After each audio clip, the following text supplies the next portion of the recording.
Hi అండి. నేనైతే ఇదిగోండి ఇది శనగ కూర. శనగలు తెలుసు కదా మీకు. ఇదిగోండి నేనైతే ఒక చోటకి వెళ్తే అక్కడ శనగలు ఈ పంట ఉంది. నేను ఇదిగో ఈ చిగుర్లు కోసుకొని వచ్చాను. ఇప్పుడైతే నేను పప్పులో వేస్తాను చూడండి. ఇదిగోండి కందిపప్పు. ఇదైతే క్లీన్ చేసి పెట్టేసుకున్నాను. శనగ కూర.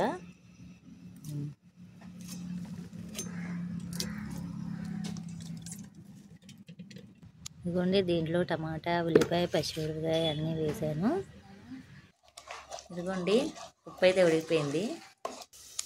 ఇదిగోండి తాలింపు చూసారా, పప్పు అయితే రెడీ అయిపోయింది. ఇదిగోండి చూసారా పప్పు. ఇది శనగ ఆకులతో చేసినటువంటి పప్పు. చాలా టేస్ట్గా ఉంటుంది. మీరు కూడా ట్రై చేసి చూడండి. నా ఛానల్ నచ్చినట్లయితే లైక్ చేయండి, షేర్ చేయండి, సబ్స్క్రైబ్ చేసుకోండి.